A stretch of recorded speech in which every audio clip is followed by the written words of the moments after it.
antara dua model tadi, Islam komunikasi Islam berada di tengah, ya, bahwa itu disebut dengan sholat, ya. Jadi orang sholat, itu dalam rangka untuk kontemplasi, dalam rangka untuk menyembah Allah Subhanahu Wa Taala. Dan dalam Islam itu ada 5 waktu sholat, ya. Itu dikenal dengan yang mulai subuh, kemudian zuhur, asar, maghrib, isya. Kemudian di salah-salahnya ada yang sebelumnya dan ada yang sesudahnya yang disebut dengan sunat qobliyah, kemudian ada sunat ba'diyah, ya, yang kurang lebih juga ada 20 rakaat, ya.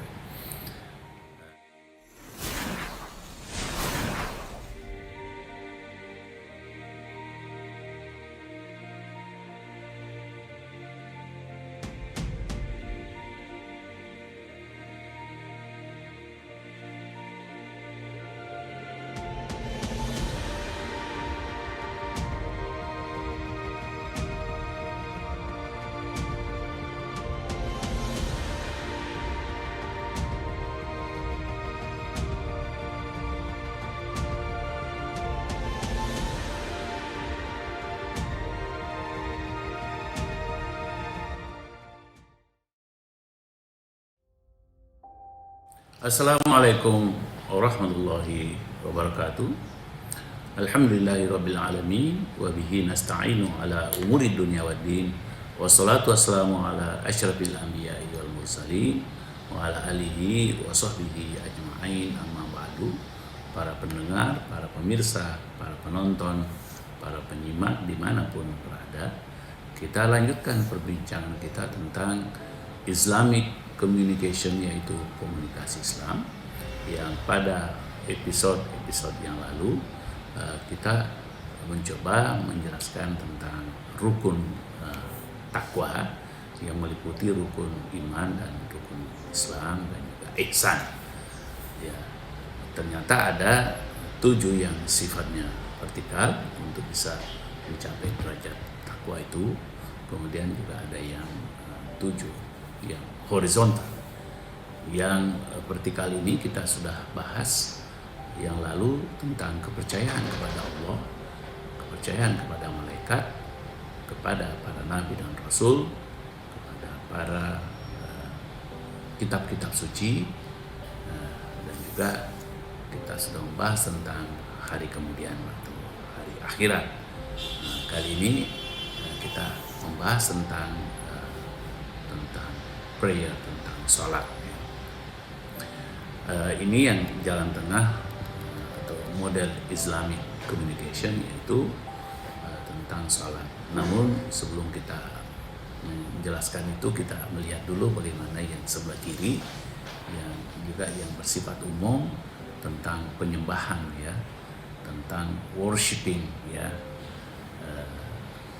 entah itu namanya God, Tuhan, ataukah alam yang disembah, tapi ada penyembahan yang biasa juga bersifat sesajen, ya, atau kurban yang dilakukan dalam rangka untuk prosesi penyembahan tersebut, ya.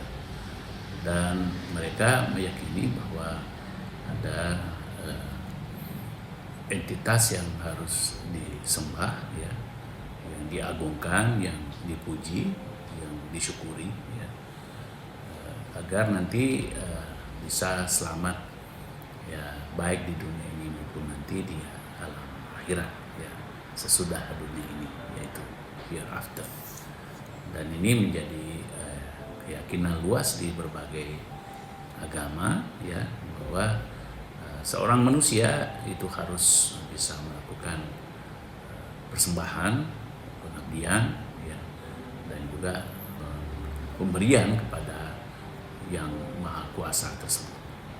Nah, kemudian yang sebelah kanan, ya, tentu tidak percaya kepada hal-hal yang sifatnya gaib tadi, tapi itu mementingkan yang namanya dedication, dedikasi terhadap siapapun di muka bumi ini, ya, kepada alam, kepada sesama manusia, ya kita melakukan, mereka meyakini pentingnya yang namanya dedikasi itu.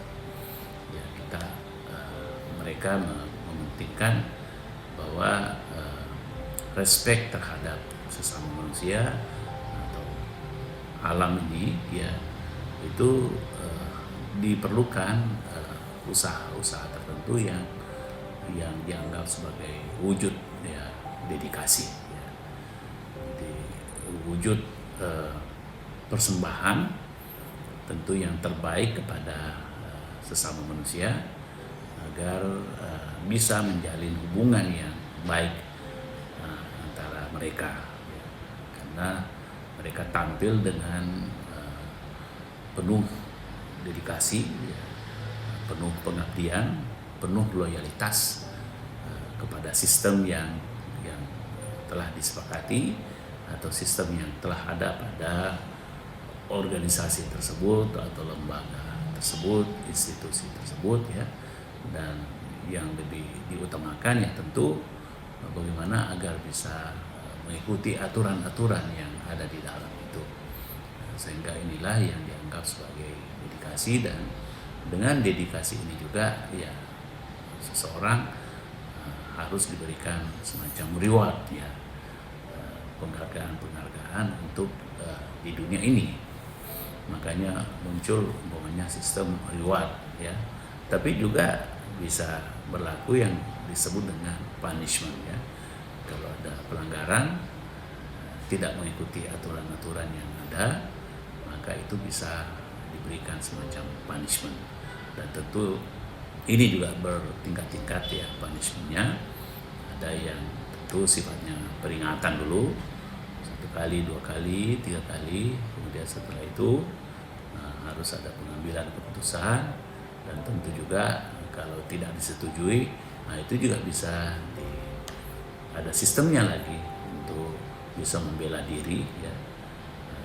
Mereka kemudian membentuk yang namanya pengadilan ya di muka bumi ini ya, agar mereka bisa mengatur kalau ada yang sifatnya tadi sewenang-wenang ya, arbitrary, kemudian ada yang sifatnya otoriter atau zalim ya, semua buah ya, itu kalau ada perbuatan-perbuatannya yang tadi itu tidak diterima oleh seseorang, maka itu bisa umpamanya juga dibicarakan ya di pengadilan sebagai lembaga yang mengatur tadi soal pelanggaran-pelanggaran itu. Tapi kuncinya adalah tadi seseorang dituntut untuk melakukan dedikasi semaksimal mungkin ya, pelayanan, service excellent ya dalam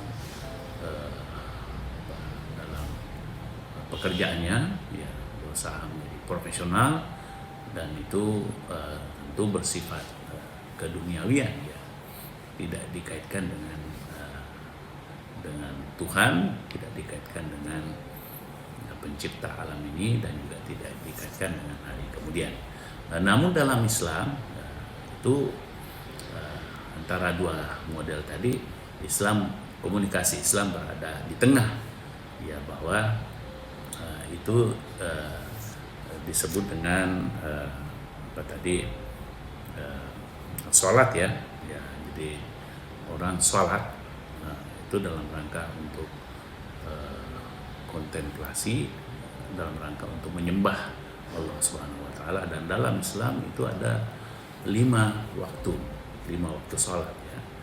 Itu dikenal dengan yang mulai subuh, kemudian zuhur, asar, maghrib, isya.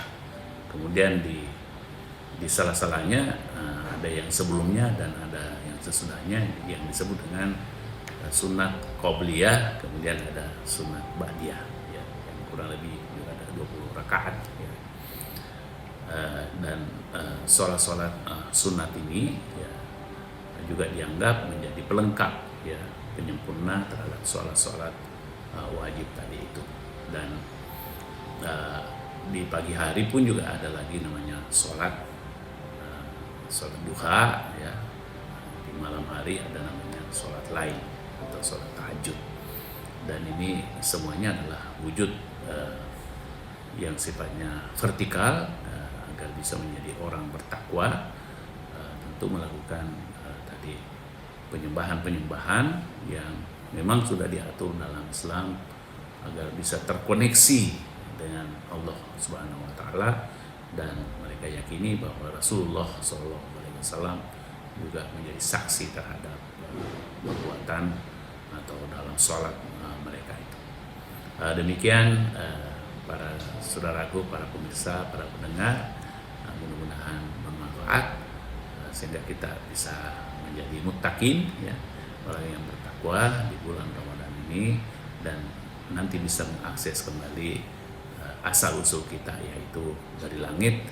Di sana ada surga yang bertingkat-tingkat, dan insya Allah semua kita tidak akan memasuki neraka yang bertingkat-tingkat itu, tapi langsung ke Shiratal Mustaqim, jalan yang lurus sampai kepada alam surga yang merupakan puncak kenikmatan, ya, di hari kemudian. Dan ini yang menjadi keyakinan umat Islam. Demikian, wabillahi taufiq wal hidayah. Wassalamualaikum warahmatullahi wabarakatuh.